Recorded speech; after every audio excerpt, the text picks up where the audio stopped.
Hi everybody, this is the 13th Wolfman, that's right, and today the review is going to be about The Velvet Vampire. This is put out by Cheezy Flicks. It's not a bad movie, it's from 1971. It's about this couple that go to an art show and meet this strange woman. She invites them out to the desert where she lives for the weekend. The husband kind of has, I wouldn't call it an obsession, but I would call it an infatuation with the woman. Even though he's married to his lovely wife. And he's kind of curious of what life is like with, out in this desert area. She lives out there alone, man. There's nothing. It's desolation. So on the way out there, they're driving their I think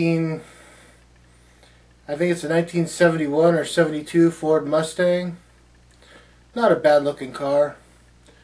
But it starts to have problems. They pull over to the local gas station where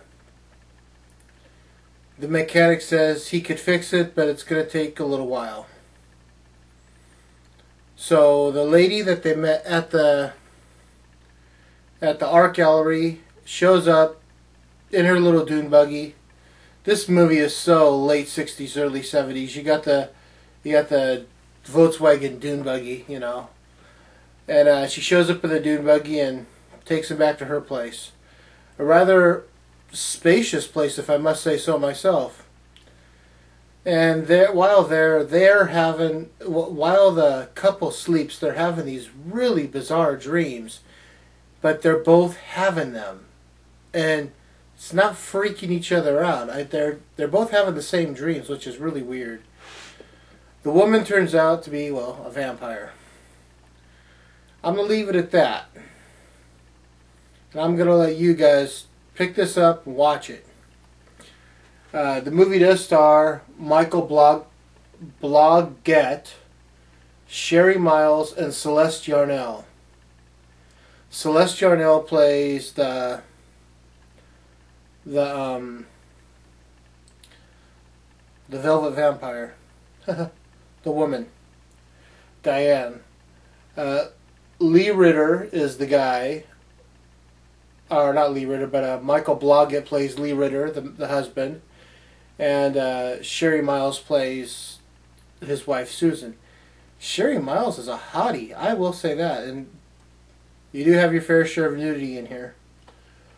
The cover looks great. This is obviously a reprint of the 1971 poster art. It looks really good. The transfer looks good in the lit areas, but when it gets a little dark, it kind of gets a little muddy looking. Sometimes it's a little hard to tell what's going on the screen. But that aside, the movie isn't that bad. I actually enjoyed this movie. I thought it had a pretty good story and it moved along really well. It is only, I think it's 80 minutes? Where is it? Oh yeah, 80 minutes.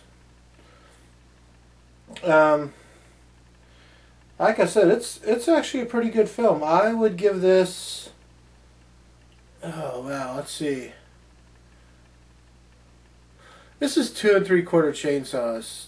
I mean, the story alone gives it that.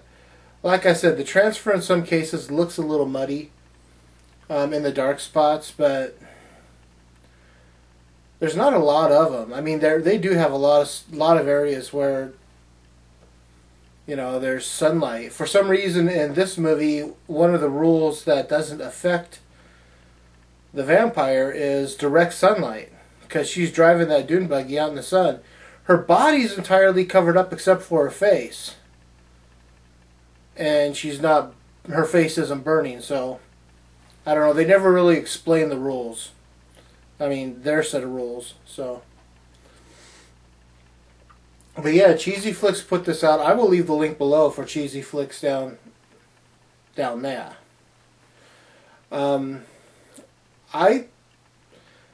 There's also one of the things that's on here is trailers, Cheezy Flick trailers. And the cool thing is that they show these these trailers for upcoming movies, but they also show like intermission cartoons, like "Let's all go to the lobby," you know, the hot dog and stuff like that, and like a promotional film showing you, you know, hamburgers are available at the concession stand. I love that kind of stuff. I think it's great that they're throwing this stuff in here because it's a lost art. So yeah, I will give this 2 3/4 chainsaws out of 4. Not a problem. I'm the 13th Wolfman, and I'm on the prowl.